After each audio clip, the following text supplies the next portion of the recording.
The hall smelled of beeswax candles and cold ambition, and the silence, when it fell, was the kind that does not merely quiet a room but empties it of everything that was pretending to be real. 10 women stood beneath the great chandelier of Ashworth Hall in a luminous and merciless row, each one a masterpiece of careful construction. Silk pressed to perfection, hair dressed by experienced hands, smiles maintained at precisely the angle that communicates warmth without desperation. His Grace, Edmund Ashworth, the 7th Duke of Caldervane, walked that row in the manner of a man reading a document he has already read before and finds no more compelling upon the second occasion. He reached the end. He turned his back on all 10 of them, and into the chandelier-bright silence of the grandest hall in the north of England, he said, quietly as powerful men so often do when they know the room will hold every syllable, "Bring me the one they call useless. Welcome to the Duke's shadow. We are so honored to have you here for this story. Where in the world are you watching from, and what time is it there? Drop it in the comments. We read every single one. If this story moves you, please like this video and subscribe to the channel for more breathtaking Victorian romance stories that will stay with you long after the final word. You will not regret it." The 10 women did not gasp. Ladies of their breeding were not permitted to gasp. But the color left their faces in a slow and terrible succession, like candles snuffed one by the same cold, indifferent draught.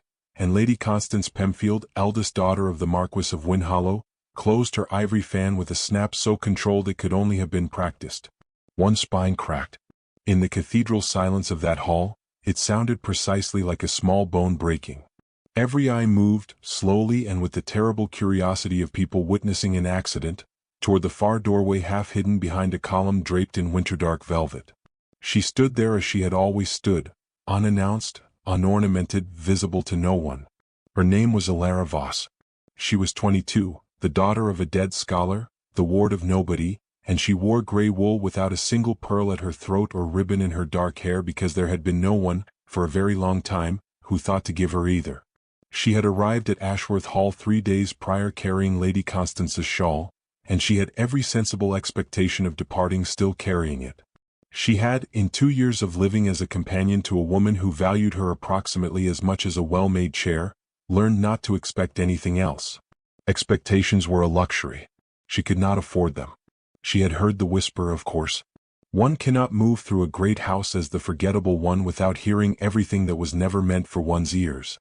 The Marchioness of Winhallow had said it over breakfast that very morning in a voice pitched at the middle distance, conversational, unhurried, the way one discusses the likelihood of rain. "That Voss girl is quite useless, I am afraid. No fortune, no name, no prospects that any sensible person would think to consider." Elara had set a folded napkin on the sideboard with steady hands and had said absolutely nothing at all. Silence was the only armor she had ever been able to afford. She had worn it so long it had begun to feel like skin. And now Edmund Ashworth, whose grey eyes were the color of the moors in January and whose gaze had the particular unsettling quality of landing on a person rather than merely passing over them, was looking directly at her. Not past her. Not through her. At her. With the unhurried certainty of a man who has made up his mind about something and is not in the habit of reconsidering. The footman beside him had gone rigid with confusion. Lady Constance's fan lay in 2 pieces on the floor.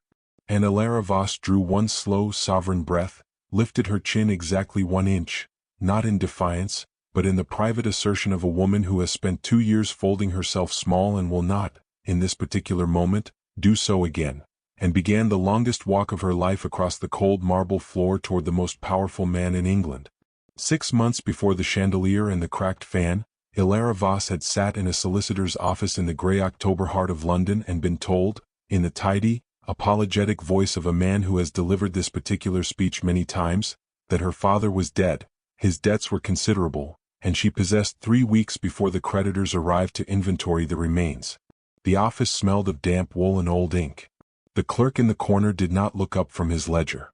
Outside the window, the street was the color of ash, and the rain came down in the thin, determined way of English rain that has no intention of being dramatic about it, merely relentless. Mr. Heinrich Voss had been, in every dimension that mattered to Elara, the finest man she had ever known. He had also been, in every financial matter, catastrophically unable to help himself. He had read her Homer at 5, Seneca at 7. He had explained the fall of Rome and the mechanics of Greek tragedy and the particular genius of Cicero's sentence construction, and he had done all of this with the same bright, unguarded delight he brought to every intellectual discovery, the delight of a man for whom ideas were the realest currency in existence, which perhaps explained why the other kind had always slipped so readily through his fingers. The debts totaled £1,100. The solicitor, a Mr. Aldous Price, with careful side whiskers and the expression of a man braced for tears, had listed the creditors in order of urgency. The most pressing was, he said almost too gently, a Mr. Harwick acting on behalf of the Caldervane estate. Elara had written the name on the inner wall of her memory, where she kept things she did not yet know the use of, and asked what the next steps were. She did not cry in Mr. Price's office. She cried later in the empty townhouse, sitting on the floor of her father's study with his copy of Marcus Aurelius open in her lap and the smell of his pipe tobacco still in the curtains, that particular domestic ghost that lingers longest and most cruelly. She allowed herself exactly 1 hour of it. Then she stood up, washed her face in cold water, and began to assess what she had. She had her father's education, which no creditor could claim. She had his love of precision, which cost nothing. And she discovered after a week of careful inquiry, an offer of employment from the Marchioness of Winhollow, who had been acquainted with Mr. Voss's professional reputation and required a sensible, quiet young woman to accompany her daughter to social engagements. The salary was inadequate. The alternative was worse. She accepted. Lady Constance was not, Elara determined in the first fortnight, deliberately cruel. Cruelty required a kind of focused engagement that Lady Constance reserved almost exclusively for her mirror and her social calendar.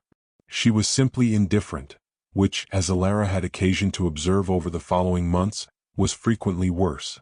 She called Elara the Voss girl in company, you in private, and occasionally made observations, with genuine puzzlement rather than malice, which made them somehow harder to bear, about what a pity it was that Elara's intelligence had not been arranged into a more useful form. Once, during a carriage ride in March, she had looked at Elara in the thoughtful way one looks at a piece of furniture one has had for a while and said quite kindly, "Do you never wish you had been born different?" Elara had looked out at the rain-grey London street and said, "Frequently, my lady." It was the most honest thing she said in 6 months. The carriage north to Caldervane took 3 days through countryside that grew wilder and more honest as London fell behind, the hedgerows giving way to open fields, then the fields to hillsides, then the hillsides to the vast, breathing presence of the Northumbrian moors, brown and silver in the November light. Elara watched it all from the fogged window while Lady Constance slept behind her silk eye mask and the Marchioness outlined the marital situation with the brisk competence of a military commander briefing an operation. The Duke was 34, unmarried, possessed of a title and estate of extraordinary breadth, and had refused every arranged introduction for 5 years. No one, the Marchioness said, knew why. As the carriage crested the final hill and Ashworth Hall materialized against the pewter sky, enormous, grey-stoned, and somehow watchful, like a face that has seen a great many things and elected to hold all of them, Elara pressed her fingertips to the cold glass and felt, with a peculiar certainty of instinct rather than reason, that the answer to that question was going to matter. To her. Specifically. Edmund Ashworth had learned silence the way a person learns any language, badly at first, then out of necessity, then so fluently that it became difficult to remember what communication had felt like before. He had been, at 26, a different species of man.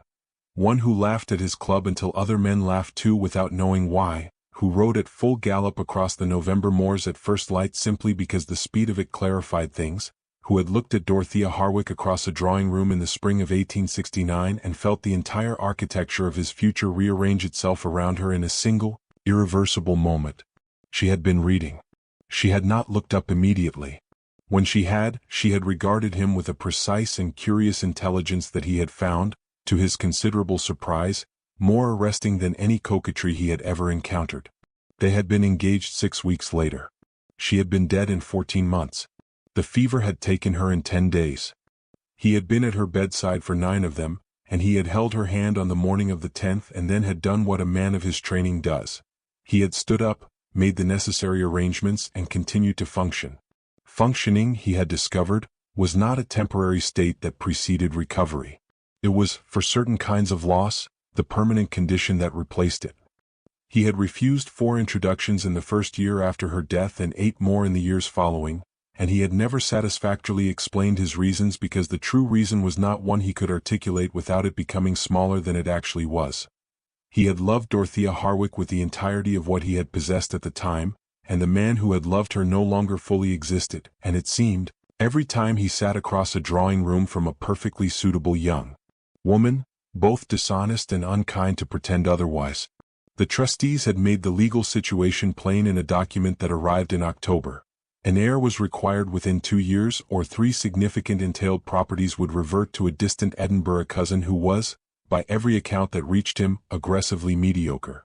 Edmund had read the document once, set it on the desk that had been his father's desk before him and his grandfather's before that, and looked out at the Moors for a long time. The Moors had offered nothing in the way of counsel, as they generally did not. He had said, "Arrange the introductions," and had meant it in the way a man means an instruction he knows to be necessary and does not pretend to be pleased about.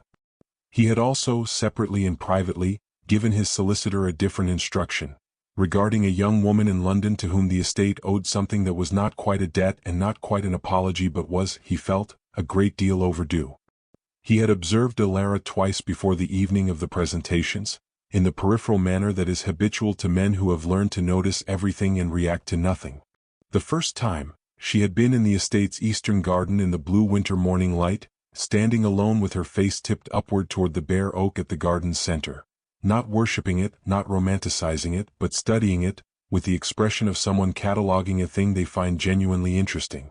She had not known anyone was watching. That was, in his experience, the only reliable condition under which a person reveals what they actually are.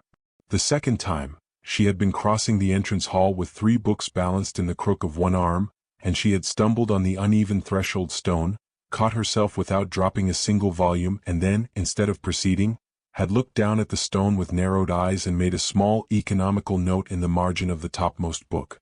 As though she intended to remember it.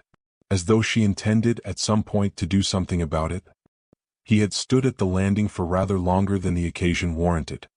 He had found himself wondering, in a way he had not found himself wondering about anything in quite some time, what she was writing.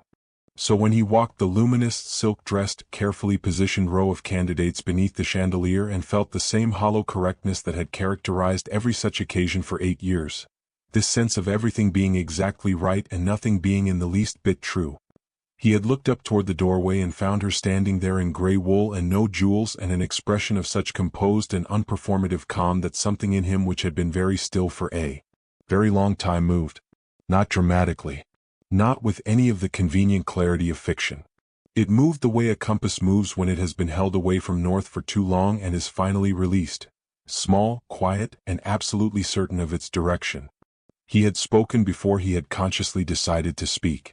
And the thing he had said, in the warm bright hall full of silk and strategy and perfectly manufactured possibility, was the most honest sentence he had uttered in 8 years.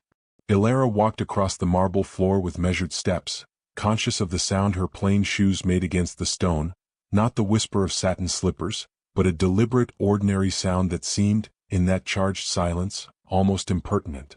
The footman led her to a position 3 feet before the Duke. She looked at him directly. It was, she felt, the only thing to do, and he looked back with those winter-gray eyes that were neither warm nor cold but simply present, in the way that fires are present, in the way that gravity is present. He said, "Miss Voss, you are the daughter of Heinrich Voss, the classical scholar." Not an inquiry. A statement of a thing already known, offered not as information but as an opening, the way a door, already unlocked, is sometimes simply pushed. "I am, your grace," she said, and was grateful, in some private compartment of herself, that her voice was entirely level. "Your father's translation of Seneca's Moral Letters," he said. "I have a copy in this library. It is, in my considered opinion, the finest English rendering produced in the last 50 years. She had prepared herself, in the 40 steps across that marble floor, for a great many things. Not for this. For one unguarded moment, something moved in her face that she could not suppress. Not grief exactly, but the particular, ambushing ache of hearing a dead man praised by someone who had no reason to offer false comfort and had therefore almost certainly meant it. She steadied herself. "He would have been very glad to know it," she said. It was the truest sentence she had spoken in 6 months. "I know," said the Duke quietly, and something in his voice suggested that this was not an assumption. He had been going to say more. He stopped himself. Instead, he gestured toward the corridor. "Walk with me, Miss Voss." Behind them, the hall ignited. She did not turn to watch it. She heard Lady Constance's voice, low, tight, the voice she used when something had gone incorrectly and she intended to correct it at the earliest available opportunity. "This is entirely irregular." She heard the Marchioness respond in a register below that. She heard the rising murmur of 10 bewildered women and twice that many bewildered attendants, and she walked away from all of it with her hands folded in front of her and her spine straight, because the only dignified response to being called across a marble floor in front of the most scrutinizing eyes in Northumbria was to walk as though one had intended to do so all along. The corridor was high and cool, lined with the painted faces of Edmund's ancestors, men with his gray eyes and his posture, women who had learned the same economy of expression. She had the fleeting, strange impression of being appraised by all of them simultaneously. The library silenced her. She had been inside remarkable rooms before. Her father had taken her to the Bodleian once, when she was 12, and she had stood in the doorway in a state of such complete and unmanageable wonder that he had simply held her hand and waited until she was ready. This was not unlike that. 3 walls of books floor to ceiling, a fire-breathing amber in the marble grate, the smell of old leather and cedar and the winter-dry air that comes from rooms where windows are kept closed against the cold to protect the pages. Edmund Ashworth closed the door behind them, not locking it, she noted, and turned to face her. Neither moved to sit. He said, "I am going to be direct with you." And then, before she could agree, "I believe you prefer it." He said it with the slightest possible lift at the corner of his mouth, not quite a smile, but the memory of one, surfacing briefly like something underwater coming briefly into light. She felt it in the back of her sternum. She filed it precisely and carefully and said nothing at all. "I do not intend to marry any of the women in that hall," he said. She held his gaze without flinching because it seemed important to hold his gaze without flinching. He continued. He told her, observed her, her particular quality of watchfulness, her absence of performance, her habit of noticing what others were too occupied with being noticed to see. He required someone to watch this house. He required someone who could move through it invisibly as she moved through it daily and bring him what she found. He named the compensation, her father's debt discharged, a modest income, and then, with a brief glance toward the walls of books behind him, unrestricted use of this library for the duration of your service. He said it in the same measured tone in which he had named the income. He knew. She could see, in the steadiness of his eyes, that he knew precisely what he was offering. She looked at 10,000 spines standing in perfect and magnificent order, and felt, for the first time in 6 months, the specific and treacherous warmth of hope. Then her eye caught the gilt letters on a spine 6 shelves up, her father's name in his own published hand, and she moved toward it before she had consciously decided to. She needed the small stepladder on its brass rail to reach it. She did not ask permission. She brought the volume down and opened the back cover, because her father had always saved the back cover for the annotations that were not about the text. His handwriting was everywhere inside, dense and alive, the handwriting of a man in genuine argument with an author. But the final page held one line that was not a scholarly note. It was smaller than the rest, written as though he had not wished it found by the wrong reader, and it said only, "East Wing Archive. Lower Cabinet." Inside the collection, not beside it. She did not know, standing in that library on that first evening with the firelight warm on the page, what it directed her toward. She closed the book carefully, returned it to the shelf, and descended the stepladder with steady hands. "Tell me," she said at last, "where you would like me to begin." He told her about the letter first, unsigned, 3 weeks old, alleging that someone in the house harbored an undisclosed and specific interest in the Caldervane estate. Then he told her about the item, a private document in the East Wing Archives, the existence of which was known to very few people, which a particular party had been attempting for 8 years to locate and claim as legal evidence. He did not tell her yet what the document was. He told her only that it must not be found. He placed the unsigned letter on the desk's edge, within her reach, not in her hand. She noticed this. He was measuring her, she understood, whether she would reach for it or wait. She waited. He noticed that she waited. A thread of something unspoken tightened imperceptibly between them, the way a room's air changes when two people have simultaneously understood the same thing about each other. She took the letter when he offered it. His handwriting, she noticed without meaning to, was very precise. Controlled strokes, nothing wasted. She read the letter twice, set it down, and asked, "The party in question, they are known to you?" He was quiet for just one beat too long. "The family name is Harwick," he said, and his voice was the same as it had always been, measured without effect, except that something in the depth of it went briefly still, the way a river goes still just before the current changes. She had heard that name in a solicitor's office on the worst morning of her life. She did not say so. She said only, "Then they know this estate. They know where to look and what they are looking for." "Yes," he said. "Which is why I need someone they would not think to watch." He looked at her. "Someone they consider irrelevant." Any other person might have flinched at that, might have colored or smiled too quickly, or made some small deflecting movement. Elara did none of these things. She looked at him with a steadiness she had assembled over years of practice and said, "Then let us make use of their mistake." Something shifted in his expression, subtle, rapid, gone before it could be properly read. But it was there. She had seen it. She folded it away beside the memory of the almost smile in the library doorway and returned to the matter at hand, because this was, she reminded herself with considerable discipline, a professional arrangement, and she intended to conduct it professionally. She was going to catalogue the library while she was here. She was going to read every book in it if time permitted. She was going to do her work with precision and accept the compensation agreed and depart, in due course, as a woman of independent means and uncommon education. She was not going to read anything at all into a man's careful and guarded expressions. She was absolutely certain of this. Entirely. It was as she turned to leave that he spoke again, quietly, the way he said everything that mattered. "Miss Voss." She paused with her hand on the library doorframe. The fire settled behind her with a soft, intimate sound. "For what it is worth," he said, and there was something in his voice that she had not heard in it before, a quality of careful honesty that costs a careful man more than it costs others. "I believe the word they used to describe you is incorrect." "Considerably so." She stood for a moment in the doorway with her back to him and her face to the corridor. She was acutely conscious of not being able to see him.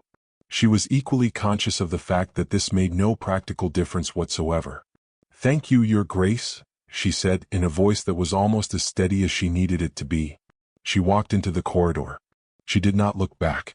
But she was aware, with the specific and inconvenient precision of someone who notices everything and would on this occasion have very much preferred not to, that her heart was not behaving itself in the slightest.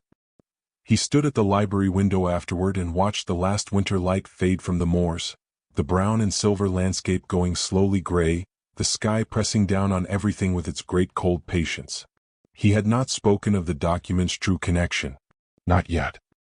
He had not told her that the unsigned letter, the estate's secret, and the manufactured debt against her father's name were threads of the same single knot, one he had spent 6 months trying to work free. He had not told her that Heinrich Voss had died with the knowledge of what his father had done, in silence, to protect the very estate that had wronged him. He would tell her. He was going to have to tell her.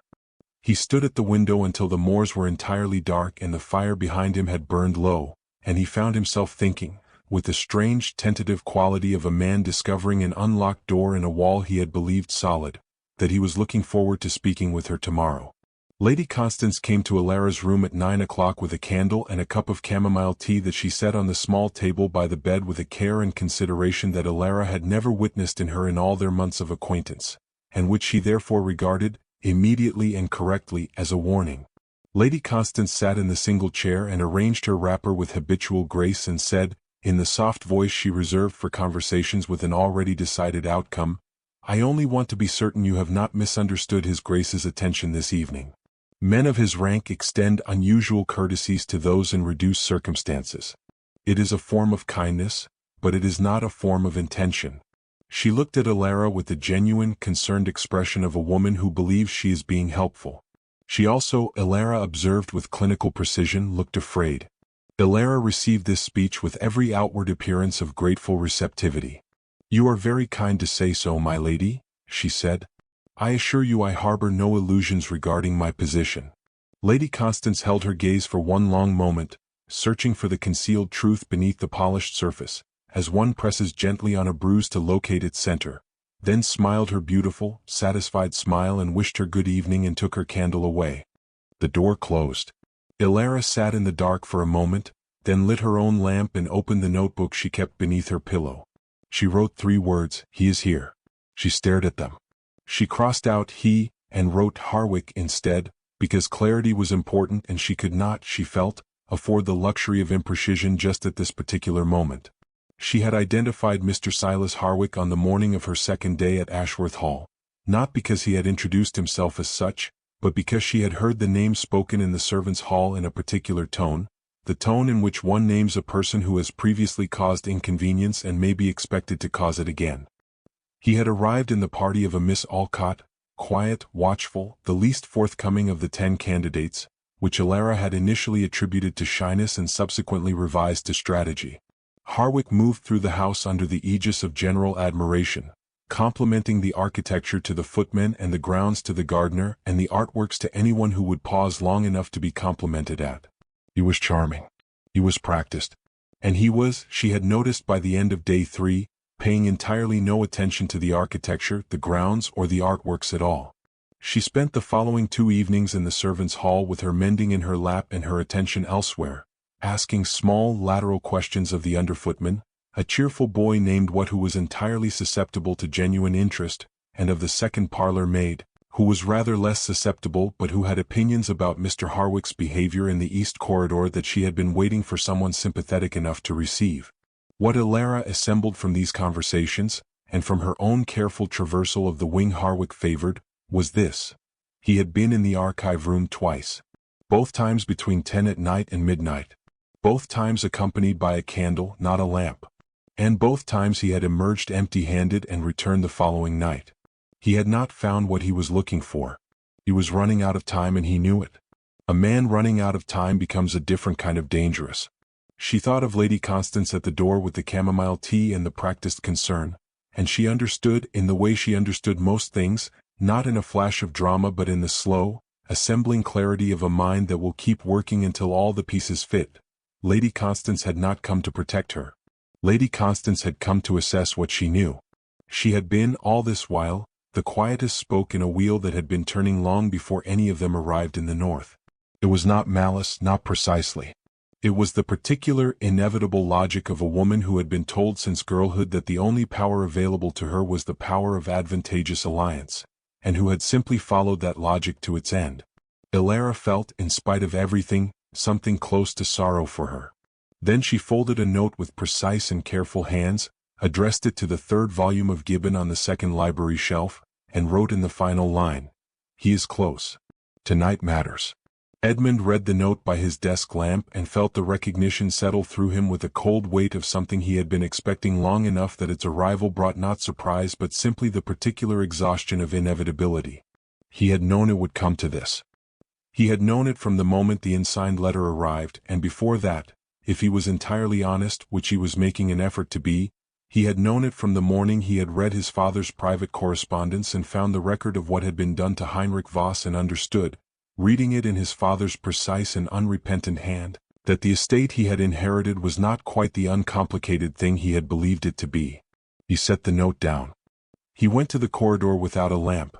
He had known every darkness in Ashworth Hall since boyhood, had mapped it thoroughly during a period in his adolescence when the house had seemed too large and too quiet and the best response had been to walk it until it became familiar, and he went directly toward the east wing. He had not thought of Dorothea for 2 days.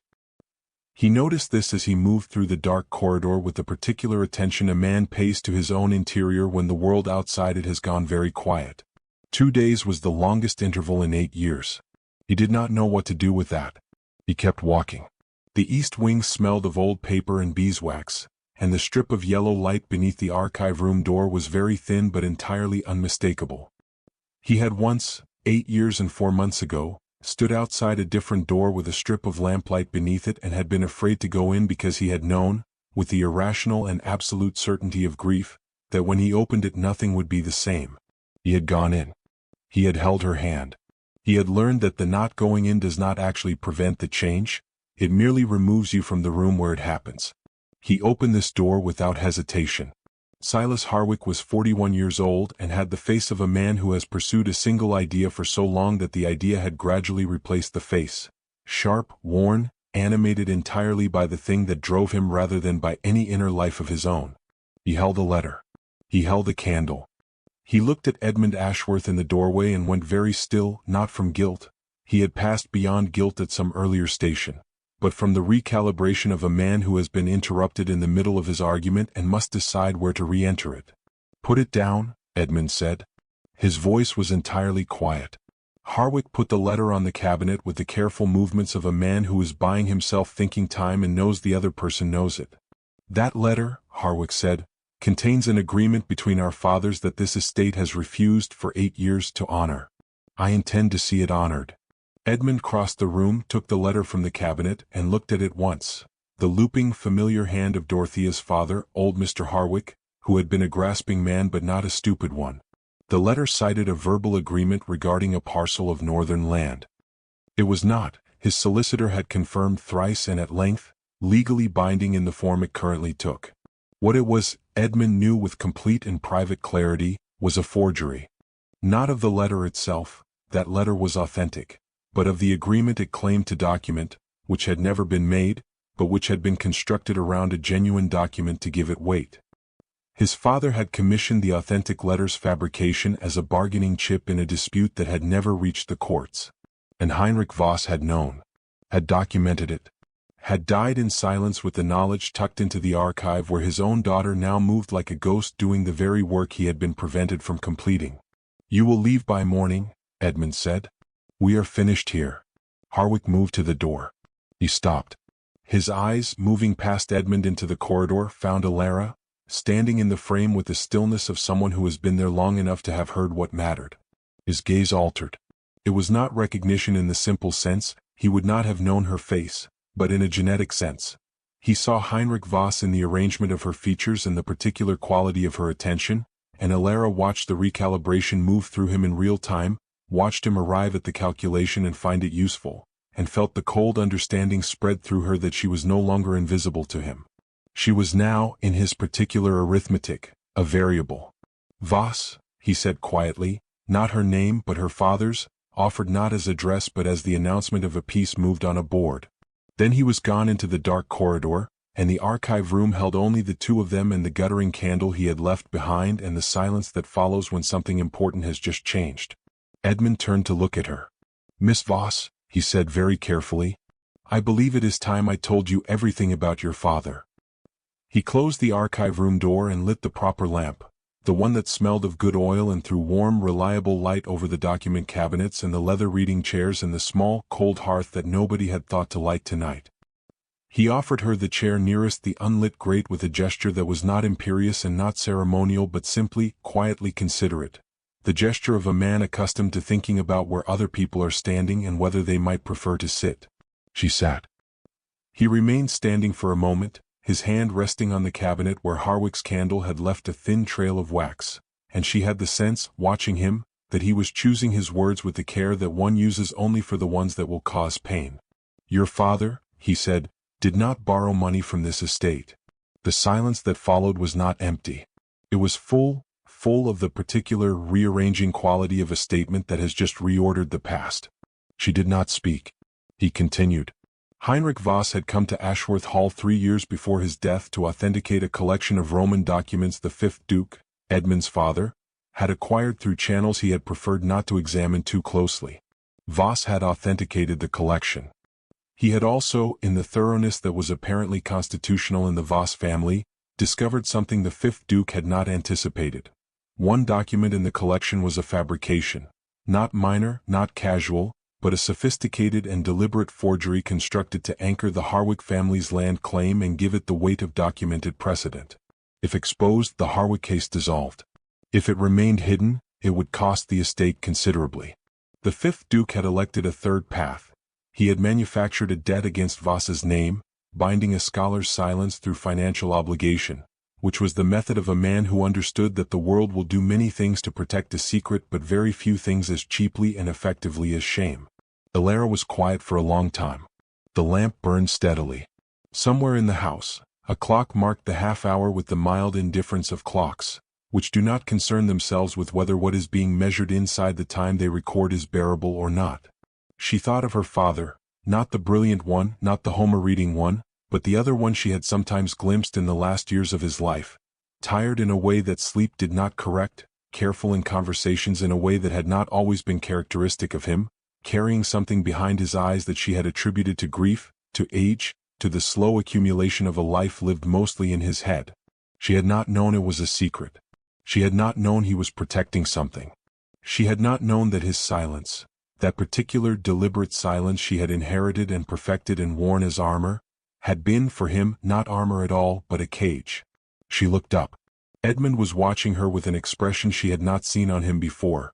Not pity, not the careful neutral that was his habitual register, but something rawer and less managed.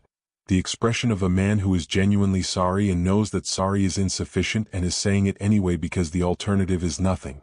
"Did you know," she asked, "when you sent Mr. Price to find me?" "Not all of it," he said. "I found my father's correspondence 6 months ago. The debt was the first thing I corrected. Finding you a position was—" He paused, choosing the word with that deliberate precision of his, imperfect. "I could not discharge the debt anonymously without explaining what it had concealed. I did not yet know how to explain it." She absorbed this. He had been working toward this conversation for 6 months. He had arranged the entire machinery of her arrival here, imperfectly, through the available channels, in the manner of a man making reparation within the constraints of what he actually had the authority to do. It was not a romantic gesture. It was something more complicated and in some ways more significant than that. It was a man trying, within his real and actual limitations, to do right. She stood and crossed to the document cabinet, not asking permission because they had passed that point and both of them knew it. She had gone to the archive on the morning after her first evening in the library, not from instinct, but from her father's precise and deliberate instruction. She had found his annotation in the Seneca copy on the library shelf and not known then what it meant. East Wing Archive. Lower cabinet. Inside the collection, not beside it. She had not understood the significance until Edmund had told her moments ago that her father had come here to authenticate a Roman collection, and then every piece of it had arranged itself in a single breath. Her father had hidden the evidence in the very collection he had been hired to verify, and then he had hidden the directions to it inside the book that would most reliably reach the hands of someone with cause to look. She opened the lower cabinet drawer now. She reached inside the outer sleeve of the collection's documentation and removed the inner one, the one filed inside another sleeve, in the manner of a man concealing an inconvenience in plain sight. Edmund watched her in complete silence, and she understood from the quality of his stillness that he had not known it was there. "My father left it," she said simply. "He documented everything. The original authentication notes. The evidence of the forgery.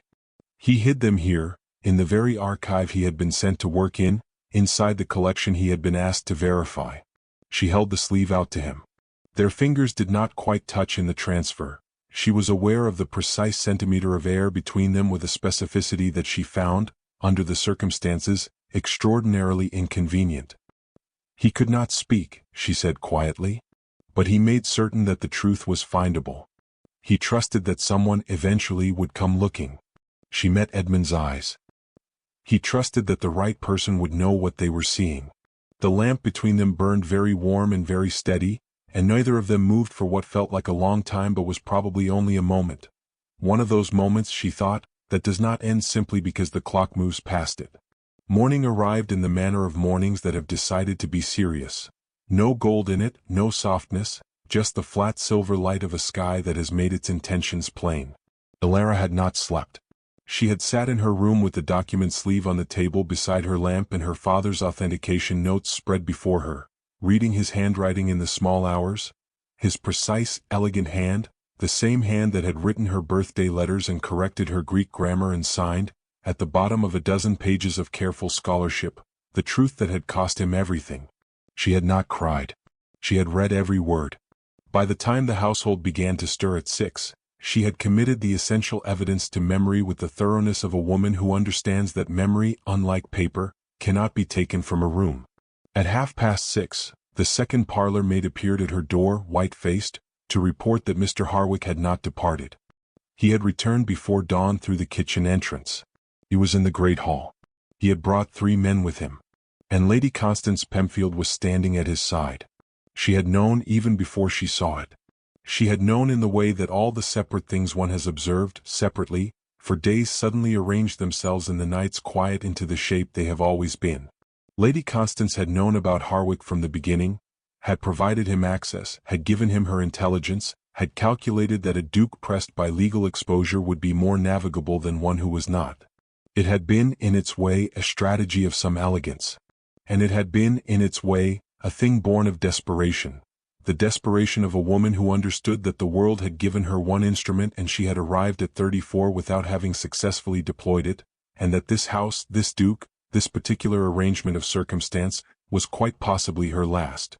Elara stood in the doorway of her room and looked at the document sleeve on the table and felt, with a clarity that was almost peaceful, that she knew exactly what was required of her this morning. She dressed in the grey wool gown. She did not change into anything else. She tucked the document sleeve under her arm. She knocked on no one's door. She went down the back staircase, the servant's stair, which she had used every day of her time in this house and which brought her, without ceremony, to the corridor behind the great hall, from which she could hear Harwick's voice proceeding with the confident fluency of a man who has rehearsed his position many times and knows it by heart. She waited. She had learned in her father's school and in 2 years of Lady Constance's employ and in 8 days in Ashworth Hall, that timing is frequently the whole of a thing. Then she heard Edmund's voice on the staircase, unhurried, measured, every footfall even and deliberate, and she stepped into the corridor to meet him before he reached the hall. He looked at her. At the document sleeve. At her face. Something moved through his expression. Not surprise, not quite relief, but the specific settling that happens in a person when they have been carrying something alone and are, at last, not alone with it.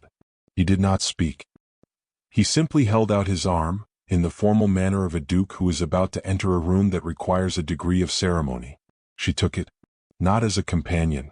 Not as a servant. As a colleague. As, perhaps, she did not let herself finish the thought, something more than that. They entered the hall together and every person in it went still. Harwick's speech stopped mid-sentence. Lady Constance's eyes moved from Elara's face to the document sleeve to Edmund's arm and then back again, and her expression completed a journey in the space of 4 seconds that Elara suspected had been years in the making, moving through the country of control, through the borders of calculation, and arriving, finally and irreversibly, at the territory of grief. Not for the Duke. For herself. For the person she might have been in a different arrangement of the world. It was the most human thing Elara had ever seen her do, and she found that she could not, even now, entirely blame her for any of it. Edmund said, "Mr. Harwick, present your case." Harwick did, at considerable length and with the fluency of the long rehearsed. When he had finished and the hall was silent, Edmund said simply, "Miss Voss." She stepped forward. She opened the sleeve. And she spoke, not loudly, not with drama, but with the precise and unhurried authority of her father's daughter, which was to say with the authority of someone who has handled the truth for so long that its weight is entirely familiar. She named the anachronistic ink compound, the irregular seal impression, the linguistic inconsistency in the 3rd paragraph that placed the document's composition a decade past its claimed date. She cited the original authentication notes, written in her father's hand, signed, dated, filed in the archive where he had placed them 3 years before his death. She did not perform. She did not appeal. She simply assembled the truth in the morning air of the hall until it stood on its own, freestanding and incontrovertible, the way things that are actually true tend to do when someone with the patience to find them takes the time to lay them plain. When she finished, the silence was absolute. On the table before them, Harwick's document was not quite nothing. It had always been nothing. It had simply been waiting for this moment to become visible as such. Harwick stared at her. Lady Constance very slowly sat down. The fire in the grate breathed on, entirely indifferent as fires are. Silas Harwick departed Ashworth Hall before noon. He went without ceremony and without farewell, in the company of a solicitor who had arrived by the morning coach and left again in something approaching haste after an hour in Edmund's study with the forgery, the authentication notes, and a precise enumeration of what their exposure would cost the Harwick family in every legal matter presently before any court in England. He did not look at Elara on his way out. He looked, she thought, like a man who had been pursuing something for so long that he had forgotten how to exist without the pursuit, and who had only now, in the moment of its definitive end, begun to reckon with that particular vacancy. She almost felt sorry for him. Not quite. Lady Constance departed the following morning, impeccably composed, her bags packed with the methodical efficiency she brought to everything. She paused in the entrance hall. She looked at Elara, a long look, complicated and undefended in a way that her face was not normally permitted to be. She did not speak. She went. Elara watched the carriage until it had gone entirely around the hill and the sound of the wheels had faded into the silver morning. The 9 remaining candidates departed over 3 days, with varying degrees of gracious bewilderment. The house exhaled, slowly, deeply, like a person who has been holding their breath through something difficult and is only now permitted to release it. The fires burned lower. The footmen moved without urgency. The great rooms resumed their habitual quietness, which was not emptiness but solitude, the particular dignified solitude of old rooms that have seen a great deal and will see a great deal more and are not hurried about any of it. Elara had a week remaining on the informal terms they had agreed. She spent 2 days in the library, working through the Gibbon she had been meaning to read and making notes in the margins in the manner her father had taught her, which was to say copiously and without apology. On the 3rd morning she discovered, on the 3rd shelf, a gap where a volume was missing, and found it on Edmund's desk in the study, left open to a page about the decline of the Western emperors, with a marginal note in his precise hand that said simply, "Correct." She had not intended to look at it. She had returned it to the shelf and stood with her hand on its spine for a moment longer than was strictly necessary. She was not going to construct an architecture of meaning out of a marginal note. She was going to pack her bag with the same composure she had brought to everything else in her life, and she was going to walk out of Ashworth Hall as a woman of independent means with an excellent education and no debt attached to her father's name, which was considerably more than she had arrived with, and she was going to manage perfectly well. She said this to herself with great conviction on the evening of the 5th day. She believed it completely. On the morning of the 6th day she packed her bag. She was folding the grey wool gown when he appeared in the doorway, without knocking, she noted, which was unlike him, and which she therefore noted as something other than carelessness. He looked at the packed bag with an expression that was, for him, entirely unguarded, no management, no careful neutral, just a man looking at a bag on a bed with the expression of a man who does not want to look at a bag on a bed. "You are leaving," he said. "My purpose here is concluded, Your Grace." She kept folding. He stayed in the doorway. Neither spoke. The winter light came through the window behind her and the corridor fire burned low and gold before him, and the silence between them was not uncomfortable but held, like a held breath, the full weight of everything that had not yet been said in 10 days of careful and deliberate professional exchange. Outside, a crow called once across the moors, a clear, definite sound, and was answered by nothing. "I made a considerable error," he said. She looked up. He moved 1 step into the room, the same measured step, the same even deliberateness, but with a quality she had not previously observed in it. The quality of a man who has decided to be brave about something and is doing it at the pace that honesty requires rather than the pace that comfort would prefer. "I told you I did not intend to marry any of the women in that hall," he said. That was true. What I did not say, what I had not yet admitted to myself with any honesty, was why I called for you. It was not only because I required a careful observer. He paused. It was because I had watched you move through this house for 3 days, watched you listen instead of performing, observe instead of maneuvering, carry what others would have found intolerable and carry it without diminishment, and I had understood something that I had not expected to understand again. Another pause. Shorter. More final. I had understood what it is to find a person genuinely remarkable.